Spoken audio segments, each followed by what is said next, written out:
Hello, everyone. Today's featured interview focuses on Tony Selimi. As an internationally award-winning life strategist and business coach specializing in human behavior and maximizing human potential, Tony J. Selimi globally assists 7 to 9-figure business owners from all market sectors engaged in high-stress performance, productivity, and purpose missions to turn their challenges, frustrations, and pains into breakthroughs, stepping stones, and an inspiring values-driven vision, mission, and detailed plan, and a winning strategy for achieving their greatest aspirations. Organizations seek his expertise to improve the overall business performance, profits, and employee productivity and well-being. His mission is to inspire and teach men and women of all professions and creeds to become purposeful and disciplined masters of themselves, and dedicated and inspired leaders and teachers of others. Tony's unshakable vision and purpose in life is to help 1 billion people create spiritual, mental, emotional, physical, business, financial, familial, and social transformations faster and easier than ever imagined. He is an executive producer of The Truth About Reading documentary, co-created the Living My Illusion, The Truth Hurts, multi-award-winning life coaching documentary on Amazon Prime, created the Into Your Divinity documentary series, and pioneered several trademarked methodologies in human development. Tony is the winner of the London SME Most Visionary Entrepreneur Award, Corporate Coaching and Recruitment Business Coach of the Year Award, Literary Book Award, Book Excellence Award, and Maincreast Media Book Award for A Path to Wisdom, #Loneliness, and The Unfakeable Code. He just released A Path to Excellence and has been featured on BBC, Sky, ABC, NBC, CBS, and Fox News, reaching over 100 million people. Please welcome today's guest, Tony J. Selimi, the author of The Unfakeable Code, who is also our Book of the Month author, whose story from living homeless to globally educating people to grow to their fullest potential is inspiring millions of people. I was born in Kosovo, Northern Macedonia, and from a very early age, my mother ensured I wore leg braces to correct a congenital disability I had when I was born. At the age of 5, unbeknown to my parents, I was abused, and 9, I was stricken by illness that left me hospitalized for almost 2 years, out of which, for 6 months, I was connected to a life support machine. And if that wasn't enough, I was bullied, threatened, and persistently told in high school I would never achieve anything in life. Now, at the age of 19, against my free will, I was conscripted into the former Yugoslav army to fight a civil war that deep down in my soul I despised. My life, by miracle, was saved, and with the help of my late mother, who followed her motherly instinct and borrowed some money to buy me a one-way ticket to London, I suddenly found myself homeless teenage refugee of war, feeling abandoned, hopeless, worthless, and with no one to turn to. It is these early challenges that set the scene for this remarkable transformation during my late teens, my 20s, my 30s, and for the rest of my life. And it is what I used, that all that pained me, to catalyze a profound change by awakening an inspired vision, to use all that I have learned over the years to help others overcome the obstacles and that falsely stop people from accomplishing their greatest dreams. Now, today, I'm globally known as an award-winning author, speaker, filmmaker, transformational life and business coach, specializing in human behavior and maximizing human potential. Well, that's all pretty impressive. So what inspired you to pursue writing in addition to your established career as a speaker, like you've mentioned, in transformational life and business coach, specializing in human behavior? So from an early age, I was told that I'm a gifted child, and my parents were told that. And they ensured that I always had extracurricular activities with teachers and tutors who would help me on top of my existing curriculum to learn things that I was gifted in. But back in the days, if you're too young to remember, but I remember when my parents brought the first color TV in our home, but it wasn't just in our home, it was in the whole town. And everybody was so excited to come and see, moving from black and white to color TV. But back then, to fix that TV, first and foremost, you had to go up in the roof and fix the area so you can have a perfect signal. So things that we don't really think about today. And then the second part was the first color TV that came with a remote control. But the remote controls back then didn't work the way they work now. You actually had to set the frequency of the remote control at the TV, so the remote control and TV were in perfect tuning. And if you didn't have that, you couldn't change the channels. So at the age of 7, this happened. I asked myself the question, what would happen if our parents, if people who, have horrible lives and would have some kind of instruction manual? Because the manual I used to fix the frequencies on the TV came in 4 different languages, but not my native language. It came in German, in English, in Spanish, and Italian. And I used one of those old dictionaries to translate that manual so I can actually set up the TV so we can enjoy the experience. And during this process, as a young engineer, I was thinking like, it would be amazing to write an instruction manual so people can create a perfect, clear vision for their life. And they can actually be the main actor in the movie they always love to watch. So therefore, they can experience life to the greatest and have all the wonderful things that they look in other people on TV in those programs. So this is the early stage that really set this idea in my head that one day I'll write a book. Now, all the adversities that I mentioned before also were at the root of my inspiration to write books and to give hope to millions, if not billions of people who feel helpless and frustrated and stuck. And for whatever reason, the society has convinced them that they are not good enough, they are not worthy of love, they are not worthy of achievement, they are not worthy of all the wonderful things that we as human beings are capable to achieve. So it is this lifelong determination to write and keep climbing to greater heights that inspired me to put all the lessons that I learned through the various life predicaments and the barriers I had to overcome, both from educational point of view, as a migrant, as a refugee, going through abuse, being bullied, and really create methods and tools and principles so millions, if not billions of people can live an amazing life. I mean, who wouldn't want a life like manual? So I think that's an inspiring take. So I think you've already touched on this a little bit, but can you describe your purpose in writing the Unfakeable Code? What are you hoping that readers are taking away when they're reading your work? And why should they read your book? Well, one thing I've learned over the many years is that the power of authenticity is extraordinary.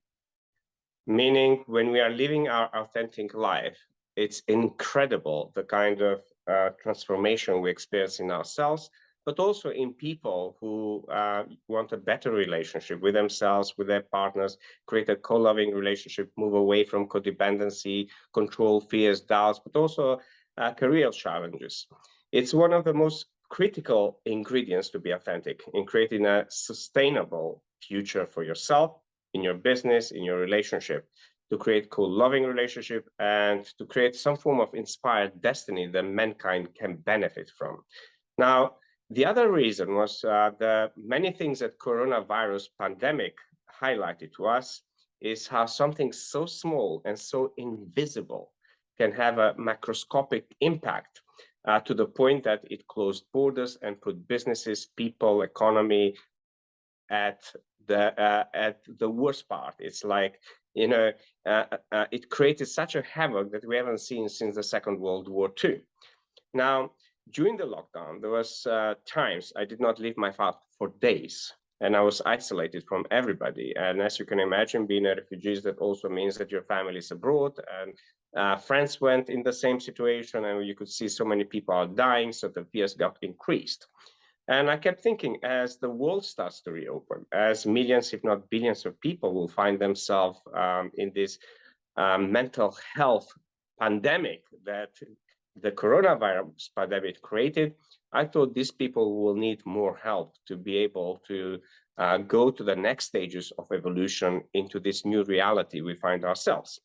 So unhappiness can occur not only when we go through pandemics like this, but also when we live our life when we are not authentic. You know, in a world full of social media, people post all sorts of pictures, all sorts of videos, and it can trigger a lot of inadequate feelings in a human being. This is what I've learned after providing integrated and holistic coaching to thousands of people over the last 10 years. So I wrote the Unfakeable Code book to help as many people as I can to navigate the change, the uncertainty with authenticity leading the way, not those fake personas and fake masks and fake pictures we put out there. And also we've seen what happened when we have a rise in nationalism, phobias, and inauthentic leadership that can cause the whole world to be in a war. And, you know, part of that, I believe, is also why we are in a war in Ukraine. So I really felt called to share those principles I used with thousands of people from all professional backgrounds, the businesses I've helped, so people can successfully dissolve those various transient personas that we bring into the world, the emotional charges, the conflicts, the stress, and upgrade their psychology so they can take back control of their choices, of their decisions, of their lives, and live freely on their terms. Yeah. So, is the Unfakeable Code a standalone, or are you building a collection with your works? And your book has won a few awards. Can you share those with our readers? Yes, absolutely. I mean, all of my books are written as a standalone, but in fact, they are part of a theme, which means they also go together as a collective. I want you to imagine like the puzzles, you know, the puzzles we get as children and adults now, they place a lot of puzzles. And you imagine the best puzzle of your life you want to solve on a, you know, some of those puzzles are as big as a living room. And, you know, it takes a lot of people to put the puzzle together. So I wrote the Unfakeable Code to give people this guiding way to be the puzzle, so that when they actually complete that puzzle, they have this crystal clear vision of their life and what it's capable they can do with that. So, you know, some of the things people will get from reading the Unfakeable Code is how to handle judgments and rejections very easily, how to manage the negative self-talk that we all have it, and how to be a people pleaser. We tend to change our personality every time we want to please somebody that we like or we are infatuated by. And also, you know, I see a lot of people overusing their emotions, which then impacts their health, impacts their reality, and also the fulfillment they experience in life, and also to infuse people with a lot of love, wisdom, and freedom.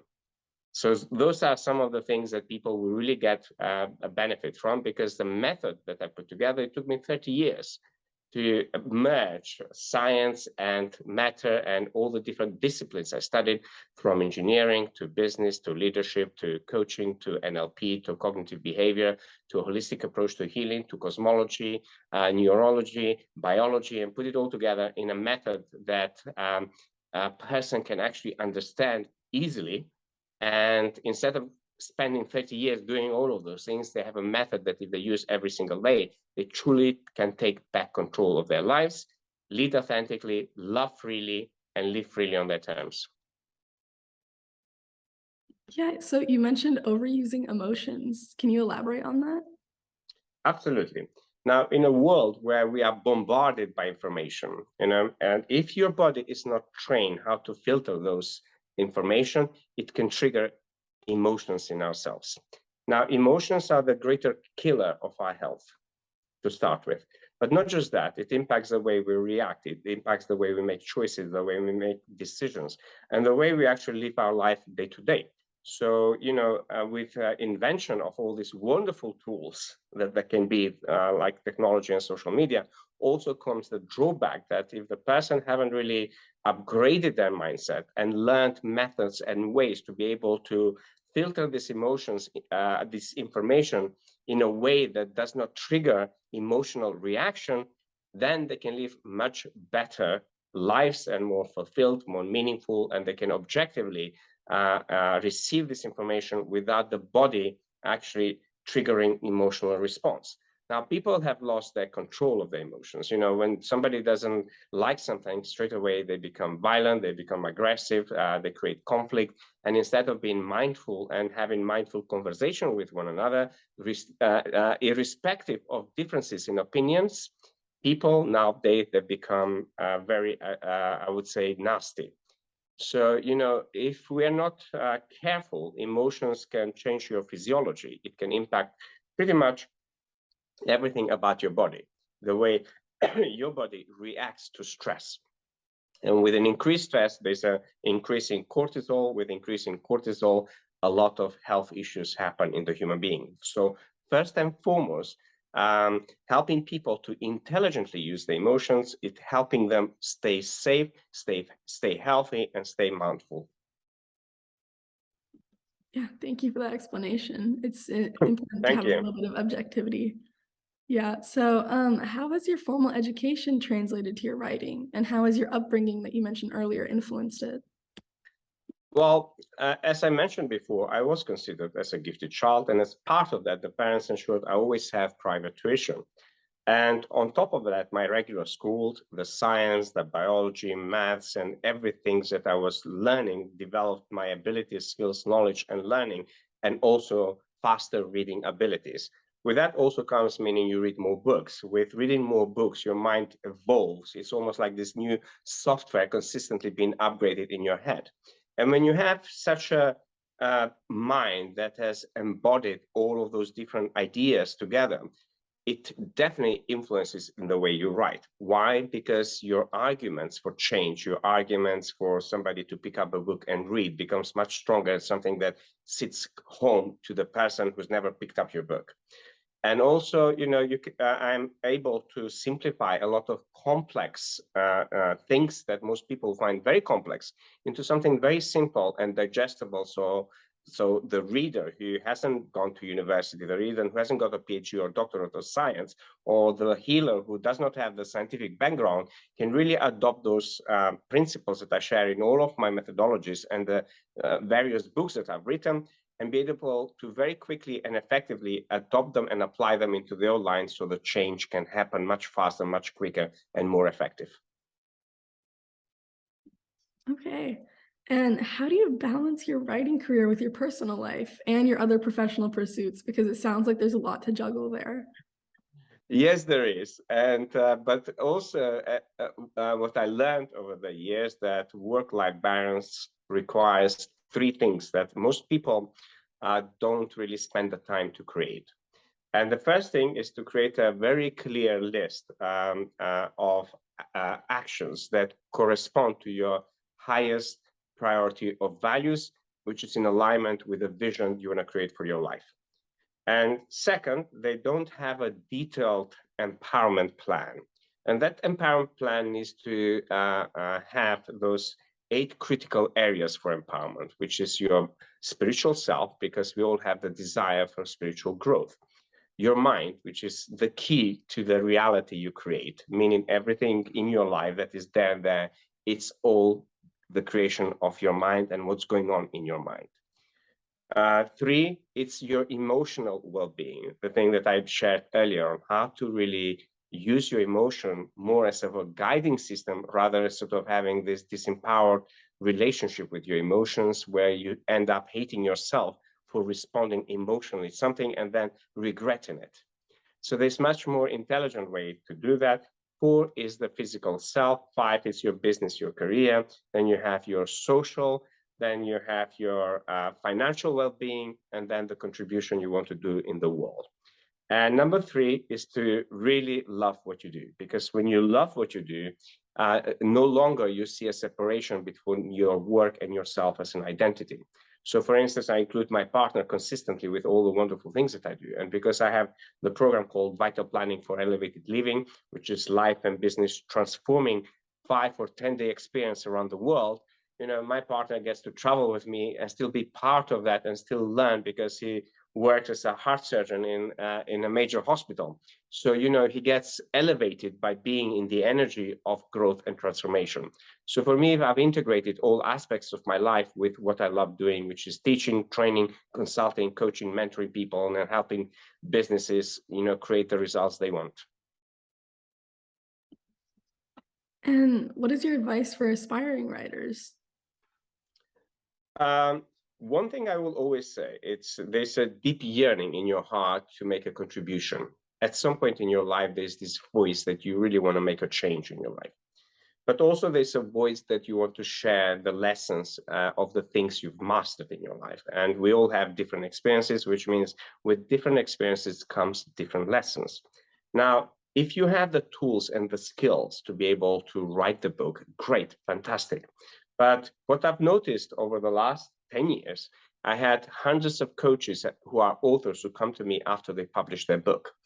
And then I see all the pitfalls and all the mistakes that authors make that you can avoid because they become very costly afterwards. So my advice is to always, reach out to an expert coach, somebody who's already done that. Because, for instance, when clients come to me, the first thing I start to clarify is the true clarity of why do they want to write the book. And most people come back with a typical one. It's to make a difference. But unfortunately, that answer does not give you a foundation for your book to grow. It's almost like when you ask a couple, why do you want to have a child? And, and they come up with a different answers that they learned from their parents and the expectations of society. But then when you go deeper and deeper and deeper, then you truly come to the essence of why somebody wants a child. And for me, a book is like a child. And then, you just don't do the book. You don't just bring the child into the world. You need to then help them grow and develop so one day they become self-sufficient. And similarly, the book is like that. So the authors who don't do that, who don't really seek advice, they create much more pain in the long term. So I advise them, get a coach. And if people want to get in touch, by all means, they can reach out to my PA, info@tonyselimi.com, before they start writing the process. Even if they have one session, it will help them clarify exactly what they want to do. But the serious authors, they really stay in the program because, it's the whole journey that goes through book writing, creating a business, creating a mission, or maybe a charity that you want to make a difference in the world. Yeah, I think most new authors, they're afraid of like finding the time to write and that their idea isn't good enough. So I think your advice would help them definitely. So where can people learn more about you and your work? Well, the first thing is majority of people Google me. When you Google me, you find a lot of information. But they can go to my website. They can download free resources in there, and they can also see the different wonderful things that I do for humanity, for individuals, for companies. And they can connect with me on social media. All the links are in there. But most importantly, I always say to people, read the author's work. Why? Because it will accelerate your own growth, but also it can help you to put yourself on a path to accelerated growth, achievements, and creating an incredible vision for your life, whether it's a personal or something more. So, all of my 6 books now, I released 2 books back to back, which is the Unfakeable Code. And today I just released A Path to Excellence. So, people can start reading with those books, and in there, pretty much they'll understand a lot. And it will help them a lot in their personal journey, but also awaken other callings that sometimes people give them to sleep in themselves. And sometimes you just read one sentence and a new idea is born. So by all means, go do all of those things and live an inspired life. Congratulations on A Path to Excellence debuting today. Those are all the questions that I had for you, but is there anything else that you wanted to add before we close? Well, I would love to leave our audience with one message, which I share through the Unfakeable Code. And this is the message of the principle number 5. And it states, let your heart be the only military commander that wins every battle in life. Thank you for your time today. And for those of you that are watching the interview, make sure to like, comment, and subscribe, and I'll see you guys next week.